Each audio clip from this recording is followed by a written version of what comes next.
हमसे क्या बोला गया है, a rectangular floor area can be completely tiled with 200 square tiles. If the side length of each tile is increased by 1 unit, it would take only 120 tiles to cover the floor. Assuming the original length of each side of a tile be x units, make a quadratic equation from the above information. ठीक है, देखो पहला part करते हैं। Basically हमसे बोला गया कि हमारे पास एक रेक्टेंगुलर फ्लोर है, वैसे मैंने अब रेक्टेंगल बनाया नहीं है, मतलब ये रेक्टेंगुलर फ्लोर मान लो, ठीक है। अब इसके अंदर हमें टाइल्स लगानी है, ठीक है। हमने देखो ऐसे ऐसे टाइल्स बिछाई, एक टाइल, दो टाइल, ऐसे हमने टाइल्स लगाई, ठीक है। हर एक टाइल की जो लेंथ है, ऑब्वियसली बात है, हर एक टाइल स्क्वायर शेप में है, तो साइड्स क्या होंगी, सारी एक्स होंगी, होंगी कि नहीं होंगी, ऐसी होंगी, ठीक है। ऐसे करते करते हमने टोटल कितनी टाइल्स लगाई, 200 टाइल्स लगाई। टोटल नंबर ऑफ टाइल्स, हमने टोटल कितनी टाइल्स लगाई, 200 टाइल्स लगाई, ठीक है। एक टाइल का एरिया कितना होगा बताओ, एरिया ऑफ वन टाइल। अब हर एक टाइल स्क्वायर शेप में है, तो एरिया कितना हो जाएगा बताओ, एक्स स्क्वायर हो जाएगा कि नहीं हो जाएगा, एक्स स्क्वायर। अब देखो इसके पीछे यूनिट का स्क्वायर आना चाहिए ना, मतलब जैसे जब आप एरिया निकालते हो सेंटीमीटर का स्क्वायर, मीटर का स्क्वायर आना चाहिए, बट यहाँ पे तो हमें कोई यूनिट गिवन नहीं है, तो आप लगा दो पीछे यूनिट स्क्वायर, ठीक है। ये एक टाइल का एरिया है, हमने ऐसी कितनी टाइल्स इस्तेमाल करी हैं इस पूरे फ्लोर को ढकने के लिए, 200 टाइल्स। तो एरिया ऑफ 200 टाइल्स कितना हो जाएगा बताओ, इसको 200 से मल्टीप्लाई कर दो, ये हो गया, ये 200 टाइल्स का एरिया हो गया। अब सेकंड सिनेरियो में क्या बोल रहा है कि हमने क्या किया, अच्छा मेरी एक सिंपल सी बात आप लोगों से और है, अगर इस पूरे फ्लोर को ढकने के अंदर हमने टाइल्स का 200 एक्स स्क्वायर, इतना मीटर स्क्वायर एरिया या इतने यूनिट एरिया हमने टाइल्स का लगा दिया इसको कवर करने में, सो क्या ये जो 200 टाइल्स का जो एरिया आया, क्या एग्जैक्टली एरिया ऑफ फ्लोर नहीं हो जाएगा, एरिया ऑफ फ्लोर। भाई कॉमन सेंस है ना, आप जैसे आप शॉप पे गए टाइल लेने के लिए, तो दुकान वाला आपसे पूछेगा कि सर आपके फ्लोर का एरिया कितना है, तो जितना आपके फ्लोर का एरिया होगा उतने ही टाइल्स तो आप लेके आओगे, है ना। तो इसका मतलब अगर इस पूरे फ्लोर को कवर करने के अंदर मेरे 200 टाइल्स लगे और 200 टाइल्स ने मिलके इतना एरिया कवर किया, तो इसका मतलब मेरे फ्लोर का एरिया तो यही रहा होगा ना, तभी इतने टाइल्स लगी मुझे, ठीक है।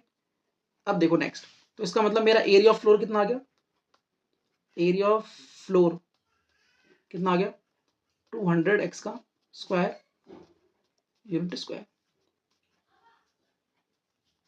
अब सेकंड सिनेरियो में आपसे क्या बोला गया है कि अब हमने टाइल्स की साइज को बढ़ा दिया, पहले टाइल्स जो थी हमारे पास स्क्वायर शेप में थी, टाइल्स तो अभी स्क्वायर शेप में ही है, लेकिन हमने उसका साइज बढ़ा दिया, मतलब पहले ये एक्स यूनिट था ना, अब ये हो गया एक्स प्लस 1 यूनिट, ये हो जाएगा एक्स प्लस 1, ये भी हो जाएगा एक्स प्लस 1, और ये भी हो जाएगा एक्स प्लस 1।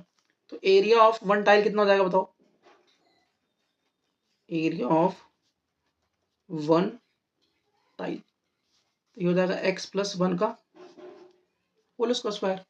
और आपको पता है भाई, अगर आपने टाइल्स का साइज बढ़ा दिया, तो जो पहले हमारे पास 200 टाइल्स लग रहे थे इस पूरे फ्लोर को कवर होने में, अब हमारे पास नंबर ऑफ टाइल्स कम हो जाएंगे, और अब हमारे पास जो टोटल नंबर ऑफ टाइल्स है, टोटल नंबर ऑफ टाइल्स, ये हमारे पास है 128।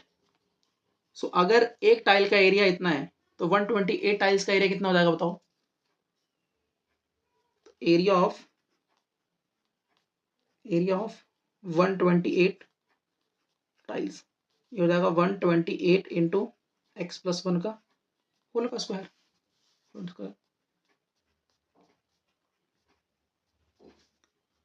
होगा कि नहीं होगा।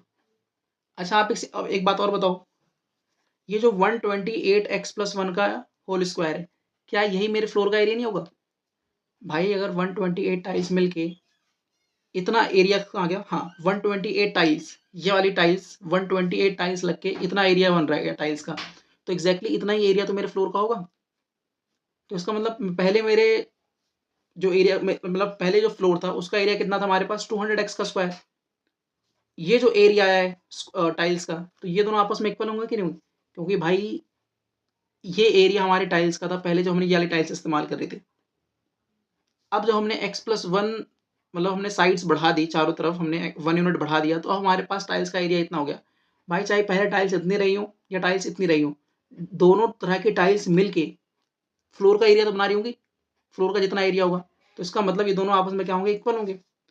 तो 200 एक्स का स्क्वायर जो हो जाएगा, ये इक्वल हो जाएगा 128 x+1 का होल स्क्वायर। भाई आप दुकान पे जाओ, ठीक है, आप एक छोटी टाइल्स लेके आओ, छोटी टाइल्स लेके आओगे तो नंबर ऑफ टाइल्स ज़्यादा होंगी, बड़ी टाइल्स लेके आओगे नंबर ऑफ टाइल्स कम होंगी। लेकिन चाहे छोटी टाइल्स लगाओ चाहे बड़ी टाइल्स लगाओ, टाइल्स तो सिर्फ आप उतनी ही लेके आओगे ना जितना आपके घर का एरिया होगा। तो पहले जो टाइल्स का एरिया था वो इतना था, अब टाइल्स का एरिया इतना हो गया, तो पहले टाइल्स का एरिया भी उतना था जितना मेरे घर का एरिया था, अब भी मेरे टाइल्स का एरिया उतना ही जितना मेरे घर का एरिया है। तो कहीं ना कहीं ये और ये एरिया दोनों आपस में इक्वल होंगे, क्योंकि ये दोनों एरिया क्या रिप्रेजेंट कर रहे हैं? मेरे घर के एरिया को तो रिप्रेजेंट कर रहे हैं। अब इसको मैं सिंप्लीफाई करना है, इसको सिंप्लीफाई करना है, ठीक है। तो यहाँ से आ जाएगा 200 एक्स का square equal to 128 x square plus 1 plus 2x हो जाएगा, ठीक है। ये हो जाएगा 200 एक्स का स्क्वायर इक्वल टू 128 एक्स का स्क्वायर प्लस 128 प्लस 256 एक्स, सबको इधर ले आओ। सो 200 एक्स का स्क्वायर माइनस 128 एक्स का स्क्वायर,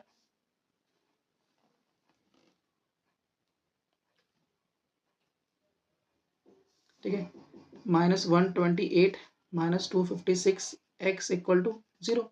ये कितना हो जाएगा? 72 एक्स का square minus 256 x minus 128 equal to 0। तो ये हमारा तो बन गया क्वाड्रेटिक इक्वेशन। तो पहला पार्ट तो हमारा यहाँ पे हो जाता है, ठीक है। सेकंड पार्ट में आपसे बोला गया कि इस क्वाड्रेटिक इक्वेशन को आप स्टैंडर्ड फॉर्म में कन्वर्ट करिए। तो स्टैंडर्ड फॉर्म क्या होता है क्वाड्रेटिक इक्वेशन का? X square plus b x plus c equal to 0। तो पहले से ये स्टैंडर्ड फॉर्म में है, तो सेकंड की जरूरत है नहीं सेकंड करने का। थर्ड स्टेप में आपसे बोला है कि आपको इस क्वाड्रेटिक इक्वेशन को सॉल्व करना है दोनों मेथड से, फैक्टराइजेशन मेथड से मतलब मेथड ऑफ स्प्लिटिंग से, और दूसरा क्वाड्रेटिक फॉर्मूला से। तो आप दोनों में से एक मेथड से करना सॉल्व, ठीक है। तो हम करते हैं इसको सॉल्व। देखो इनमें से देखो कुछ कॉमन निकल जाएगा, देखो सब में से 4 कॉमन आ जाएगा, 4 कॉमन ले लो।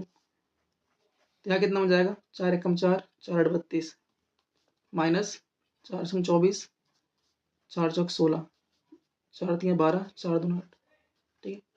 अब देखो, अब इसमें से कितना कॉमन, अब इसमें से 2 कॉमन आ जाएगा, तो बाहर बन जाएगा 8, 9x का स्क्वायर 32x 16 इक्वल टू 0। तुम्हारी इक्वेशन क्या बन गई? 9x का square minus 32x minus 16 equal to 0, ठीक है।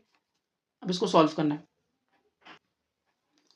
तो जाएगा 9x स्क्वायर और इसको हम लिख सकते हैं माइनस का 36x प्लस का 4x माइनस का 16 इक्वल टू 0। इसमें से क्या कॉमन आ रहा है? 9x x minus 4 plus 4 common आ रहा है, x माइनस 4 इक्वल टू 0। अब इसमें से और इसमें से क्या कॉमन आ रहा है? x माइनस 4, यहाँ बन जाएगा 9x प्लस 4 इक्वल टू 0। तो यहाँ से x की वैल्यू आएगी 4 और यहाँ से x की वैल्यू आएगी -4/9, जो कि पॉसिबल नहीं है क्योंकि साइड्स कभी नेगेटिव हो नहीं सकती। तो x की वैल्यू कितनी आ गई हमारे पास? 4, ठीक है। तो ये बहुत अच्छा क्वेश्चन था आपके एग्जाम पॉइंट ऑफ व्यू से।